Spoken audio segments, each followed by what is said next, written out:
अब हम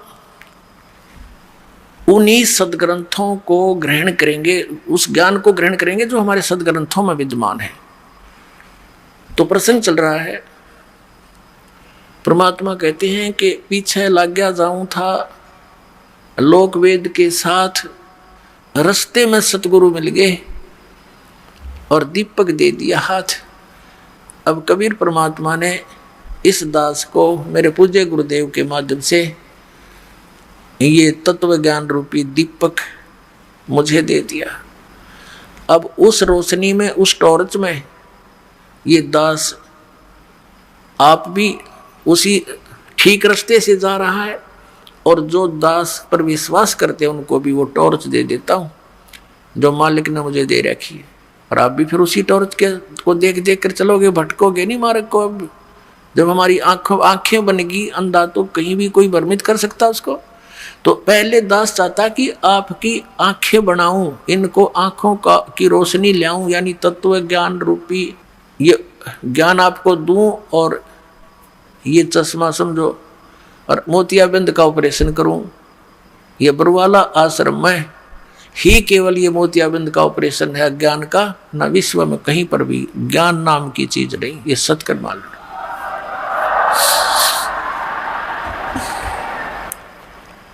अब आपको थोड़ा सा दास ने एक प्रश्न बोला था, एक शब्द कहा था कि इन शंकराचार्यों को और हमारे हिंदू धर्म के गुरु मंडलेश्वरों को ज्ञान कहाँ से होगा, जिनको ये भगवान संपूर्ण परमात्मा मानते हैं, नारायण मानते हैं, अजरो अमर मानते हैं, इनको ज्ञान नहीं अध्यात्म मार्ग का। तो पुण्यात्मा ये एक 10वां 11वां अजूबा है जो ये बात कहनी कि ब्रह्मा विष्णु महेश ने ज्ञान नहीं अध्यात्म मार्ग का। लेकिन आज परमात्मा के बच्चे शिक्षित हो गए, नहीं तो पहला लठबाज लो मेरी गेला, और वो कर भी दिया था ना क्रोथा कांड। यही कारण था दास ये सच्चाई का था नकली आचार्यों की। यह दुकानें बंद होने के कागार पा गई थी, इन्हें सोचा रोला रला दे बात, दुनिया को बदनाम कर दो रामपाल को। कहीं ये सच्चाई जनता तक पहुंच गई तब तुम्हें धिक्कारेंगे और तुमसे भाग जाएंगे, तुम फिर कहाँ से चंदा मांग कर लाओगे। तो वो क्रोथा कांड करा दिया।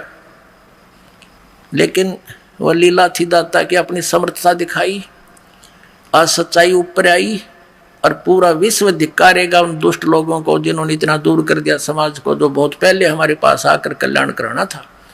ये उनका दुर्भाग्य था इस जनता का, जिनको ऐसे दुष्ट लोग मिले, जिन्होंने मीडिया ने भी उनका सहयोग दे दिया। मीडिया की ये काम होता है, गंदे विचारों को जनता में भर रहा है मीडिया, चाहे टीवी है चाहे समाचार पत्र है, ना कोई भक्ति मार्ग ना कोई सच्चाई का आधार। तो इस तरह हमें इन अज्ञान और इस पाप से परिपूर्ण कर दिया। अब इस तत्व ज्ञान से और इस अध्यात्म ज्ञान से हमारे अंदर पुण्य बनेंगे। जहाँ जहाँ भी ये टीवी पे भी विचार जाते हैं, कबीर साहब दास बोल रहा है कबीर परमात्मा की अमृतवाणी, तो जहाँ जहाँ जिसके कानों में पशु पक्षियों पर भी पड़ेंगे उनमें भी असर करेंगे। ये सत्कर मानना, ये परमात्मा की वाणी है।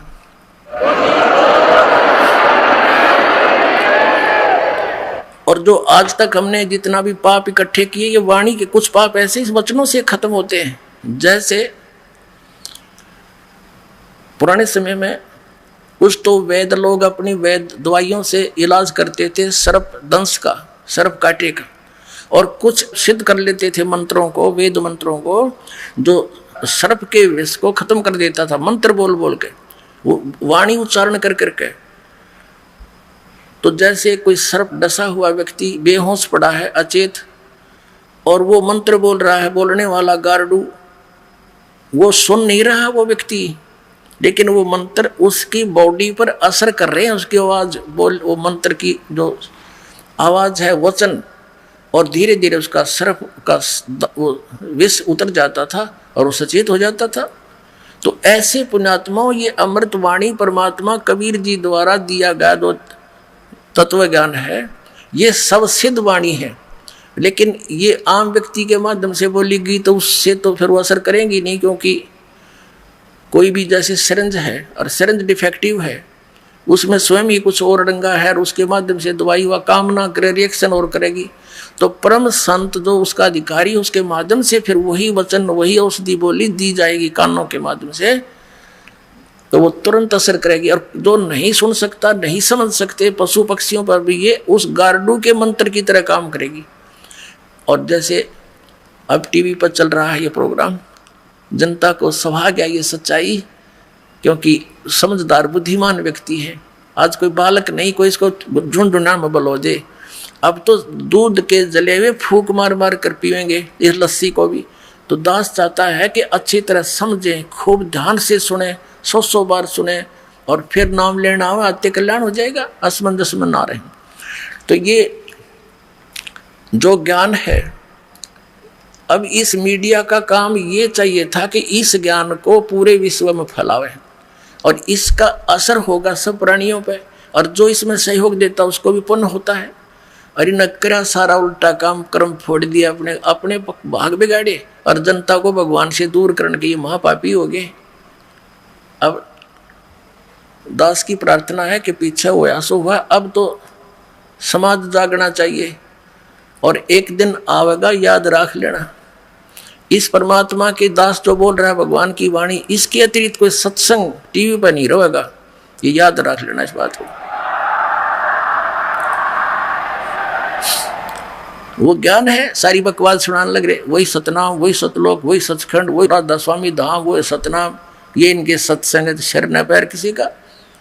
और ये तो हमारे धर्म गुरु सुनाते हैं, सारा गीता जी के विपरीत ज्ञान, वेदों और पुराणों के विपरीत ज्ञान देते हैं। इन्हें कौन सुना करेगा? ये ऐसे बकवादों को जो इन्हें हमारे अंदर ठोक रखी थी, हमें मूर्ख बना रखा था, कोई नहीं सुनेगा। तो एक दिन ऐसा आएगा, केवल यही सत्संग विश्व में और यही ज्ञान और एक भगवान का भी हिसाब ही रहेगा। ये भगवान का आदेश समझ लो। और पूरे विश्व में सतयुग जैसा माहौल होगा। अब होगा ये जय गुरुदेव मथुरा वाला शिवदयाल जी वाले विचारों को नई बोतल में डालकर जय गुरुदेव बनाकर धर गया, और सन 1950 से सत्संग कर रहा है। और अब इनकी मृत्यु हुई अभी इस मई के महीने में, उस श्री तुलसीदास जय गुरुदेव पंथ के प्रवर्तक की। और ये कहा करता था कि जय गुरुदेव सतयुग आओगा, हमारा जन्म भी ना हुआ था। हम जब थोड़े बहुत होश में आए, जब द्वारों पर लिखा देखा करते जय गुरुदेव सतयुग आओगा, जय गुरुदेव सतयुग आओगा। वहाँ भी बड़ी अच्छी बात, सतयुग आओगा, हमारा सही टाइम पर जन्म हो गया। अब कलयुग तो और आ गया, पर सतयुग आसपास दिखा नहीं हमने। कलयुग और आ गया, बल्कि उससे बढ़ गया। वो पुण्यात्मा थे, बहुत पुण्यात्मा थे, पिछले जन्म के भक्ति से परिपूर्ण थे, लेकिन आगे जैसे कोई बैटरी चार्ज होती है पहले की, उस इन्वर्टर की बैटरी चार्ज है, चाहे उस पर चार्जर भी नहीं लगा रहा, कनेक्शन कट रखा है, तो भी वो अपना काम करती है, पंखा भी चलता है, ट्यूब भी जगती है, और ऐसे लगता है बिल्कुल ठीक है। आगे चार्जर ना होने से एक कदम सब सुविधाएं बंद हो जाती हैं, वो फिर फटफट करके बंद हो जाता है। तो ये पुण्यात्मा थे। शिवदयाल जी राधा स्वामी पंथ के प्रवर्तक को परम धनी मान के इसका फंस गए, उसी परंपरा से जुड़े हुए थे, क्योंकि अब स्वयं इनके वचन में शक्ति थी, पिछले पुण्यकर्मी प्राणी थे। उनसे भी अधिक थोड़े ही समय में जनता को अपने पीछे लगा लिया, महात्मा बुद्ध की तरह। और पुण्यात्माओं, सत्कर्म मान लेना, ये राधा स्वामी पंथ, धन धन सदगुरु पंथ, सच्चा सौदा पंथ, और ये बालयोगेश्वर पंथ, और ये निरंकारी पंथ, ये सारे काल प्रेरित पंथ है। और इनके द्वारा बताई गई साधना बिल्कुल यूजलेस है, इसका कोई लाभ नहीं, क्योंकि ये शास्त्र अनुकूल नहीं। तो पुण्यकर्मी प्राणी अपने आप पिछले संस्कारों से थोड़ा बहुत लाभ हो रहा था, जैसे दास बता रहा था, और इन्हीं को श्रेय मिल रहा था। अगर ये भक्ति स्टार्ट ना होती, दाता हम दया नहीं करते, तो वो चीन जैसा हाल भारत में हो जाना था, और 50-100 वर्ष के बाद। ये गारंटीड बात समझे। भक्ति में आस्था नहीं रहती, सभी भगत इतने, और जो की तो बकवाद दे, किसी ने विकार छोड़ नहीं रखे, कोई बुराई त्याग नहीं रखी है, सब वही नो के रिश्वतखोरी, शराब के ठेके बढ़ गए, तम्बाकू का सेवन बढ़ गया, भांग पीने लग गए, सुल्फे पीने लग गए बच्चे। अब इस ज्ञान से अब धीरे धीरे देखना, ऐसे शांति आ जाएगी। माया किस लिए जोड़ती हूँ? बड़ी कोठी बनाएंगे, बड़ी कार खरीद कर चलेंगे, और 1 मिनट में मृत्यु हो जा, कुत्ता बन के सैर सपट्टा, कभी कार के नीचे घर, कभी कोठी के पीछे गए, वहीं घूमया करेगा। तो जो कार्य हमने करना चाहिए था वो भूल रहे थे हम, अब उसको करेंगे। और उसके करने से ये सुख जो भौतिक है ये तो बिना मांगे आपके चरणों में पड़े रहा करेंगे। ये परम पिता का वचन समझ लेना, कबीर भगवान का, सत्कर मानना। तो कारण क्या है? आप जब दुखी होते हो, आपका प्रारब्ध में पुण्य नहीं रहे और प्रारब्ध में पाप शुरू हो गए, पापों का नाश आप भोग कर करना ही मानते रहे। अब परमात्मा कबीर जी का ये मंत्र इतना स्ट्रॉन्ग है, इससे वो प्रारब्ध के पाप नाश हो जाएंगे, सुख हो गया। पैर में कांटा लगा हुआ है। अब इन लोगों का तो ऐसा विधान था जैसे किसी के पैर में कांटा लगा है और वो कहता है कि जी मुझे पैर में दुख हो रहा है। उसने धो मांझ कर देख लिया कि इसको आपको कांटा लगा है।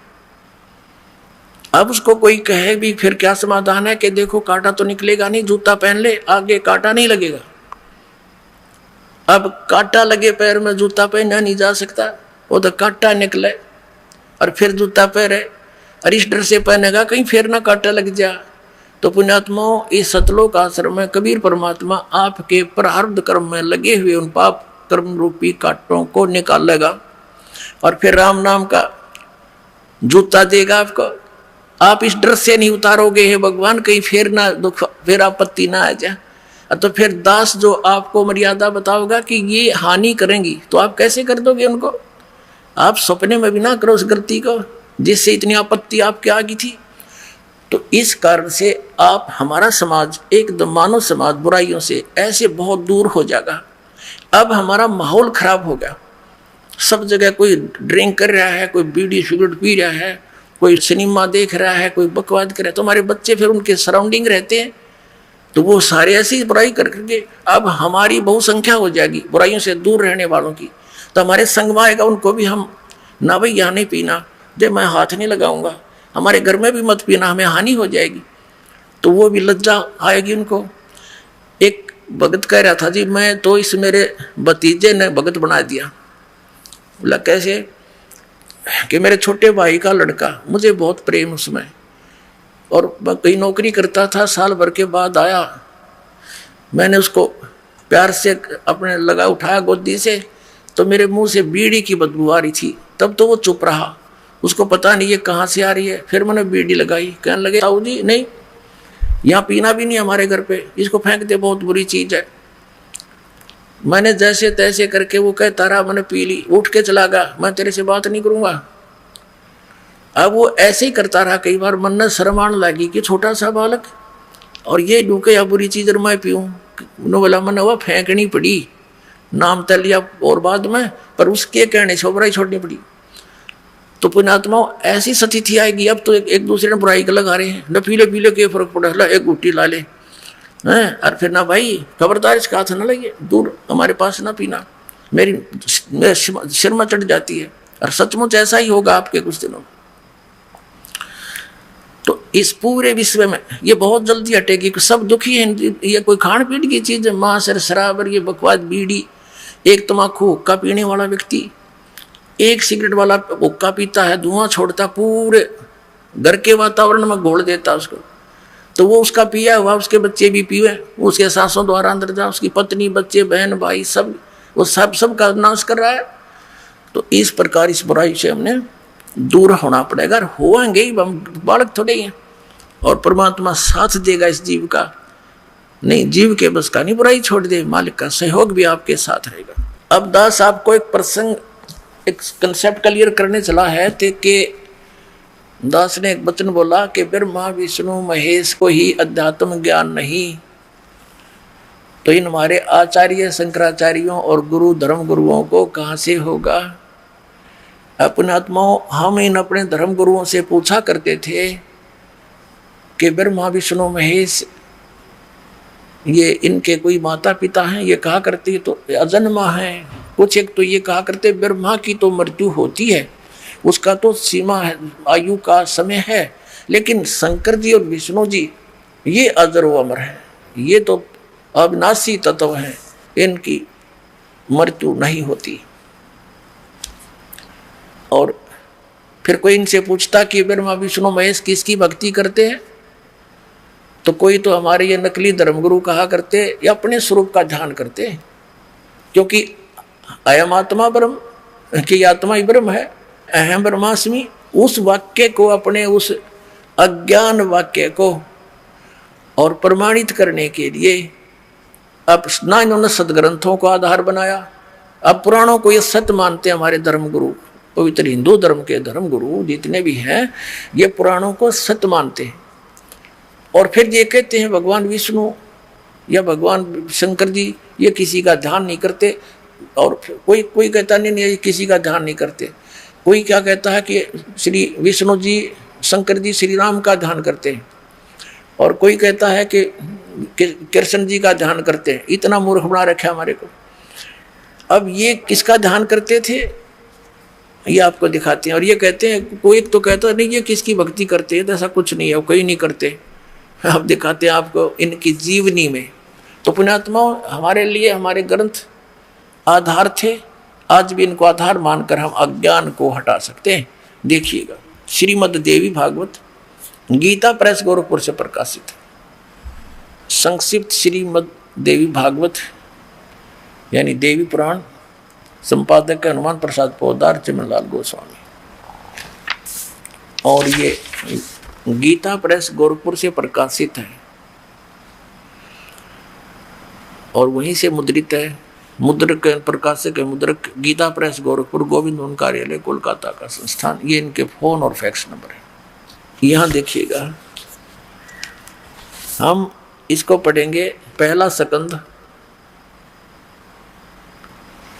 और संक्षिप्त देवी भागवत 28 पृष्ठ से। ये व्यास जी और नारद जी की वार्ता हो रही है। नारद जी ने कहा, महाभाग व्यास जी, तुम इस विषय में जो पूछ रहे हो ठीक ही प्रश्न मेरे पिताजी ने यानी श्री ब्रह्मा जी ने भगवान श्री हरि से किया था, विष्णु जी से किया था। देवा अधिदेव भगवान जगत के स्वामी हैं। लक्ष्मी जी उनकी सेवा में उपस्थित रहती हैं। दिव्य कौस्तुमणि उनकी शोभा बढ़ाती है। वे शंख चक्र गदा लिए रहते हैं, पीतांबर धारण करते हैं, 4 भुजाएं हैं, वक्ष स्थल पर श्रीवत्स का चिन्ह चमकता रहता है। वे चराचर जगत के आश्रयदाता, जगत गुरु एवं देवताओं के भी देवता हैं। ऐसे जगत प्रभु भगवान श्री हरि, देखो अब नारद जी का ज्ञान सुन ले। ऐसे जगत प्रभु भगवान श्री हरि महान तप कर रहे थे, उनकी समाधि लगी थी। यह देखकर मेरे पिता ब्रह्मा जी को बड़ा आश्चर्य हुआ। वह अतः उन्होंने उनसे जानने की इच्छा प्रकट की। ब्रह्मा जी ने पूछा, प्रभु आप देवताओं के अध्यक्ष, जगत के स्वामी, भूत भविष्य एवं वर्तमान सभी जीवों के एकमात्र शासक यानी उनके मालिक भगवान, फिर आप क्यों तपस्या कर रहे हैं और किस देवता की आराधना में ध्यान मगन है? मुझे असीम आश्चर्य तो यह हो रहा है कि आप देवेश्वर एवं सारे संसार के शासक होते हुए भी समाधि लगाए बैठे हैं। ब्रह्मा जी के विनीत वचन सुनकर भगवान श्री हरि यानी हम पहला स्कंद 29 पृष्ठ पर आ गए। श्री हरि उनसे कहने लगे, ब्रह्मन सावधान होकर सुनो, मैं अपने मन का विचार व्यक्त करता हूँ। देवता दानव मानव सब यही जानते हैं कि तुम सृष्टि करते हो, मैं पालन करता हूँ और संकर संहार किया करते हैं, किंतु फिर भी वेद के पारगामी पुरुष अपनी युक्ति से यह सिद्ध करते हैं कि रचने पालने और संहार करने की यह योग्यता जो हमें मिली है उसकी अधिष्ठात्री शक्ति देवी हैं। वे कहते हैं कि संसार की सृष्टि करने के लिए तुम में राजसी शक्ति का संचार हुआ, यानी रजगुण ब्रह्मा सिद्ध हुआ। मुझे सात्विक शक्ति मिली, सतगुण विष्णु हुआ और रुद्र में तामसी शक्ति का आविर्भाव हुआ। उस शक्ति के अभाव से तुम इस संसार की सृष्टि नहीं कर सकते, मैं पालन करने में सफल नहीं हो सकता और रुद्र से भी संहार कार्य होना भी संभव नहीं। ब्रह्मा जी हम सभी उस शक्ति के सहारे ही अपने कार्यों को सदा सफल करते हुए आए हैं। सुवर्त प्रत्यक्ष और परोक्ष दोनों उदाहरण मैं तुम्हारे सामने रखता हूँ, सुनो। यह निश्चित है कि उस शक्ति के अधीन होकर ही मैं इस शेष नाग की सैया पर सोता और सृष्टि करने का अवसर आते ही जाग जाता हूं। मैं सदा तप करने में लगा रहता हूं। उस शक्ति के शासन से कभी मुक्त नहीं रह सकता। कभी अवसर मिला तो लक्ष्मी के साथ सुखपूर्वक समय बिताने का सौभाग्य प्राप्त होता है। मैं कभी तो दानों के साथ युद्ध करता रहता हूँ। अखिल जगत को भय पहुंचाने वाले दैत्यों के विकराल शरीरों को शांत करना मेरा परम कर्तव्य हो जाता है। और देखो कमाल कर दिया, मुझे सब प्रकार से शक्ति यानी दुर्गा जी के प्रकृति देवी के अधीन होकर रहना पड़ता है। उन्हीं भगवती शक्ति का यानी दुर्गा का मैं निरंतर ध्यान किया करता हूँ। ब्रह्मा जी, मेरी जानकारी में इन भगवती शक्ति से बढ़कर दूसरे कोई देवता नहीं। अपने आत्माओं, ये आ गया अंत हमारे श्री विष्णु भगवान के अध्यात्म ज्ञान का। ये कहते हैं कि मैं दुर्गा यानी देवी जी, श्री देवी जी की भक्ति करता हूँ और इससे ऊपर मैं किसी भगवान से परिचित नहीं हूँ। मेरे लिए फाइनल गॉड है। अपने आत्माओं, श्री देवी जी क्या कहती है ये वचन और सुन लो।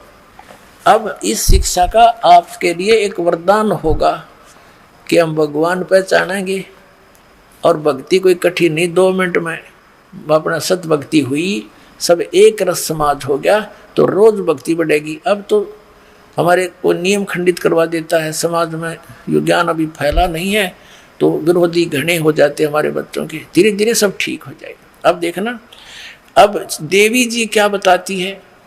वो कहती है, राजा हिमालय को ज्ञान दे रही है और कह रही है कि वैसे तो कह रही मेरी भक्ति कर, लेकिन इससे मोक्ष वोक्ष कुछ नहीं। फिर कहे कि उस ब्रह्म की भक्ति करो, ब्रह्म की, उसका ओम नाम है और उसको टारगेट मानकर, इष्ट मानकर ब्रह्म की भक्ति करो। ब्रह्म लोक में चले जाओगे और सब बातें छोड़ दो, यानी मेरी भी पूजा त्याग दो। देखिएगा, ये 7वां स्कंद है।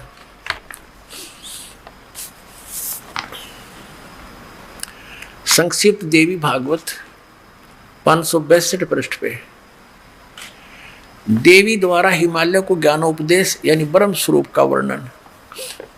श्री देवी जी कहने लगी, पर्वतराज, ये तो इन्होंने अपने बारे में बताया। फिर यहाँ से कहा कि उस ब्रह्म का क्या स्वरूप है यह बतलाया जाता है, जो प्रकाश रूप सबके अत्यंत समीप में स्थित हृदय रूप गुहा में स्थित होने के कारण गुहाचर नाम से प्रसिद्ध और महान पद अर्थात परंपरा पे है। देखना, वह समस्त प्रजा के ज्ञान से परे है, अर्थात किसी की बुद्धि में आने वाला नहीं है। यह तुम जानो, जो परम प्रकाश रूप है, जो सूक्ष्म से वेतन सूक्ष्म है, जिसमें संपूर्ण लोक और उन लोकों में निवास करने वाले प्राणी स्थित हैं, वही ये अक्षर ब्रह्म है, वही सबकी वाणी है, वही सबके प्राण है, वही सबकी वाणी है।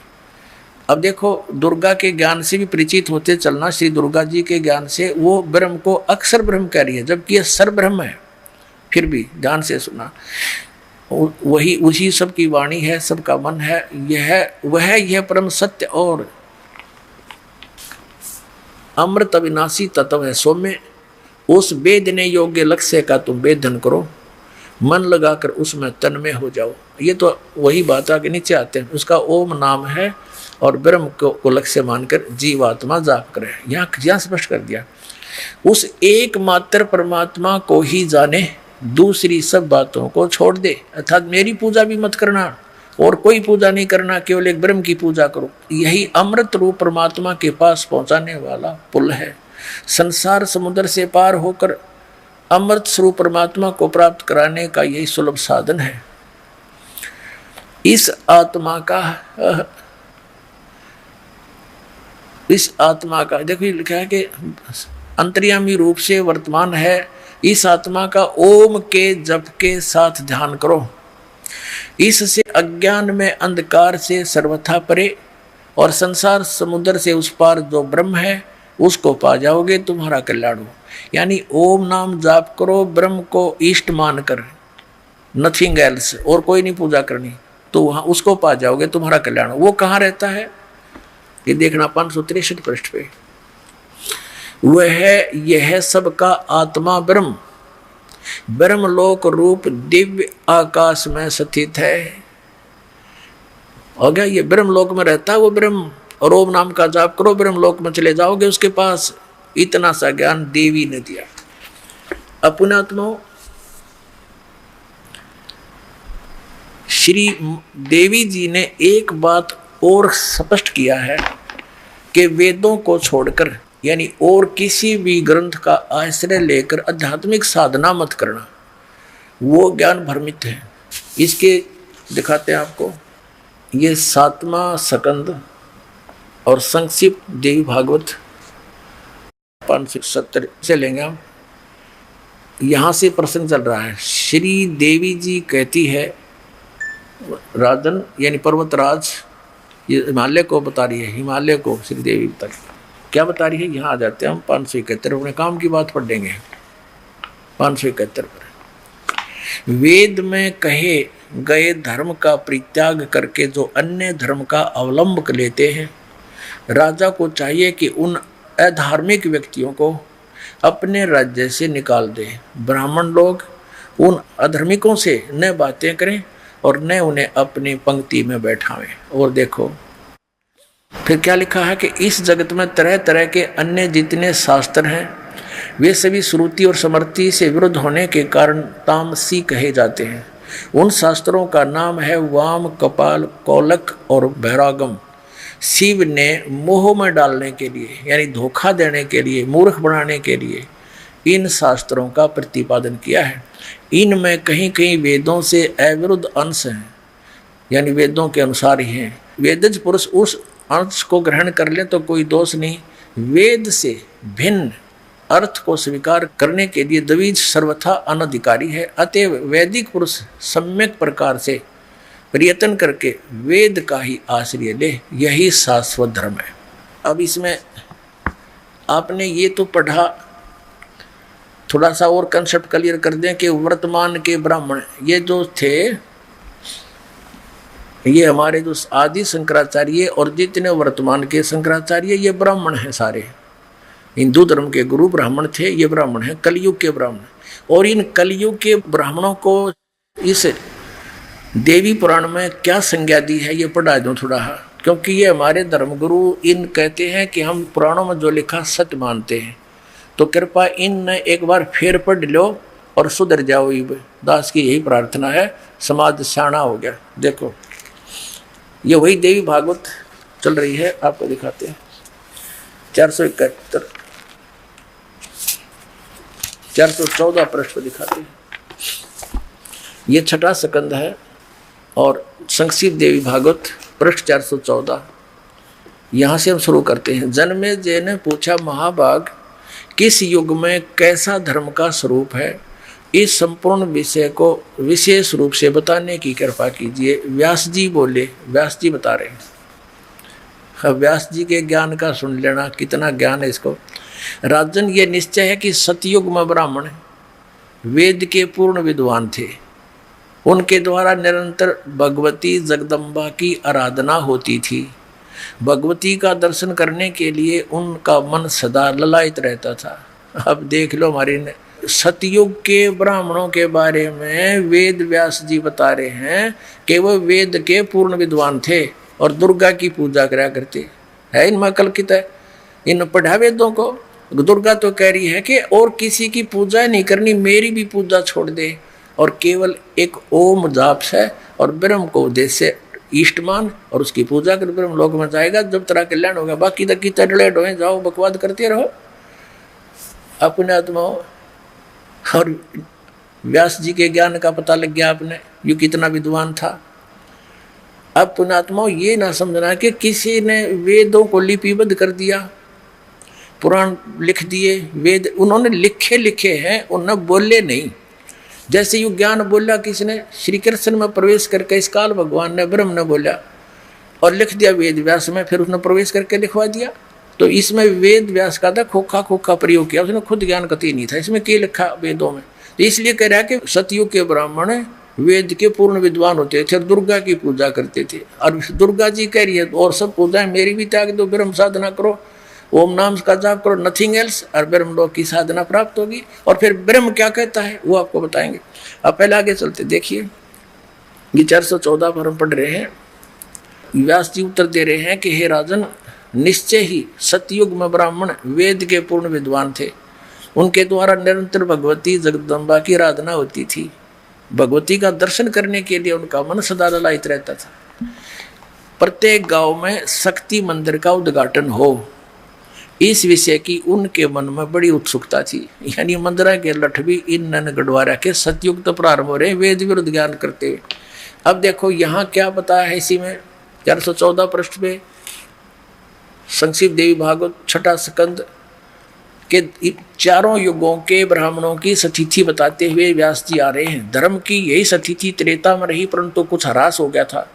सतयुग की जो सतिथि थी वह द्वापर में विशेष रूप से कम हो गई थी। राजन, उन प्राचीन युगों में सतयुग त्रेता द्वापर में जो राक्षस समझे जाते थे वे कली में ब्राह्मण माने जाते हैं, क्योंकि अब के ब्राह्मण प्राय पाखंड करने में तत्पर रहते हैं। दूसरों को ठगना, झूठ बोलना और वैदिक धर्म कर्म से अलग रहना कलयुगी ब्राह्मणों का स्वाभाविक गुण बन गया है। अपने आत्माओं, ये दास नहीं कह रहा, इनका इतिहास बता रहा है कि ये वर्तमान के ब्राह्मण हैं जो ऐसे जुल्म कराया करते थे। परमेश्वर आए, कबीर साहब उनके पीछे ला दिए।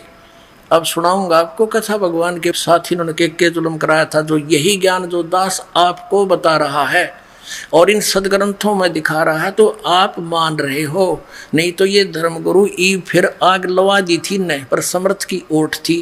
क्रोथा कांड यही कारण था। सत्कर मानना तुम आप जी कि इनकी दुकान बंद होने के कागार पा गई थी। इनको पता लग गया था थोड़े जूते लगेंगे, थोड़े दिन में जनता ने कहेगी हमारे पूर्वजों का नाश कर दिया तुमने।